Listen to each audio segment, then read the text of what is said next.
Hello, everyone. I'm so excited to get started on my 30-day challenge with you guys.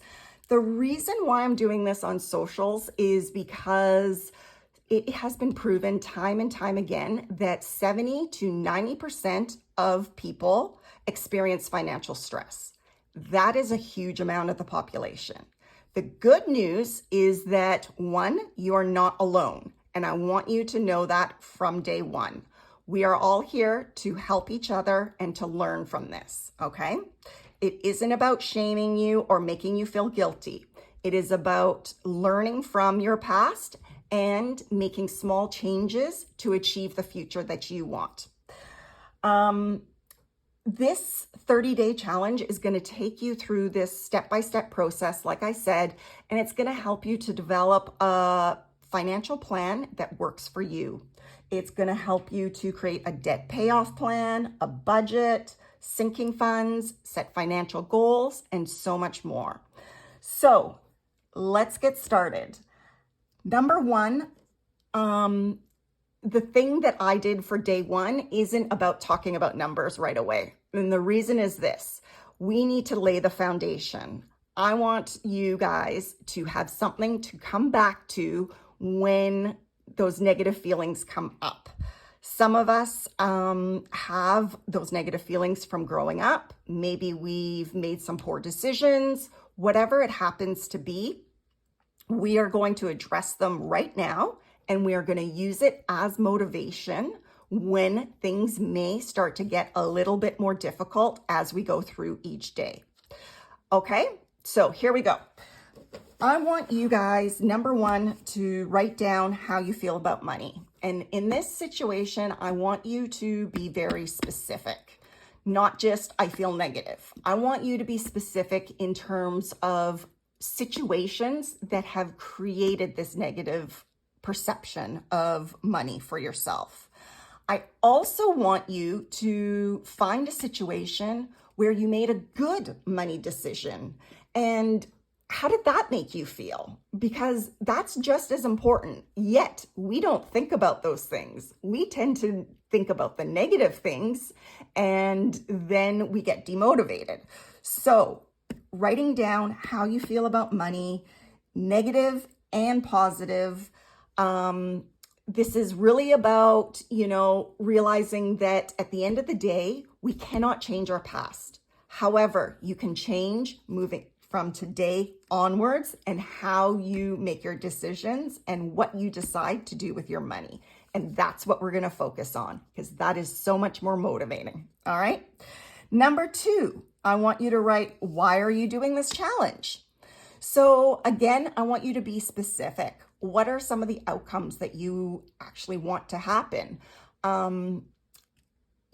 I've told you what my goals are for you, but maybe there's something else more specific and related to your personal situation, right? So let's get this down, written down so that you have this as motivation again. The next one I want you to look at is what has held you back in the past, okay? More often than not, we have tried to make changes in our financial decisions in the past, but something derailed you. So what was it and why did you make that decision? Okay, the next one is how you're going to overcome that obstacle moving forward. And that may just be taking this piece of paper and putting it on your fridge or your bathroom mirror, somewhere where you're going to see it on a regular basis and review it and ensure that you keep this top of mind, because this is going to change your life. I promise you that. Okay. The next one is, how committed are you on a scale of 1 to 10? 30 days is a lot. I get that. That is why I've broken it down piece by piece for you, because I don't want it to be, I have to spend hours of time a day working on this. This is going to be, we're going to work on it each and every day, a little bit at a time. And at the end of the 30 days, we're going to have all the pieces that you need in order to improve your future. Okay. So my question is, how committed are you really to this process? 1 is not committed at all, and 10 is very committed. And the reason why I'm asking you to do this is because, like I said, more often than not, people have tried to do this in the past, but how committed were you, really?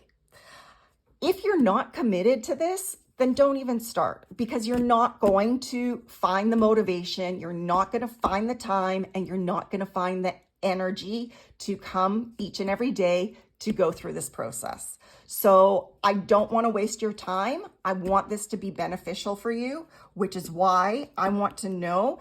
And it's okay. You don't have to be a 10. There's a lot of, there's probably a lot of fears of what this is going to mean for your future and how these changes are going to affect you. But that's okay. What I want to know is where you're at. Are you at a 5 or are you at an 8? Are you at a 6 or are you at a 9? What is your commitment to this process? And then lastly, I want you to write down how you want to feel at the end of this 30 days. Okay? So after you've accomplished what we want to accomplish, how is that going to make you feel? I want you to see yourself having been successful. I want you to see yourself having made small changes so that you can move forward and make different decisions. And if you're able to do that, how are you going to feel at the end of the 30 days? And this is what we're going to focus on, how you're going to feel. Not what you feel now, not what you felt yesterday, and not what you felt the day before.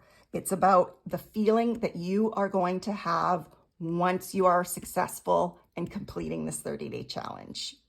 Okay, I know this is boring. I know that it's not, exciting and fun to do, but it is an important part of setting that foundation for the next 30 days for us. Okay. Thank you so much for listening. I really, really appreciate it. And I hope that this is a super beneficial process for you. And if you have any questions, if you've got comments, if you've got, any want to share how you're feeling about this whole thing, please put them down in the comments. I would love to hear about it, and I would love to support you in any way that I can. Okay? Thanks again, and I will see you tomorrow.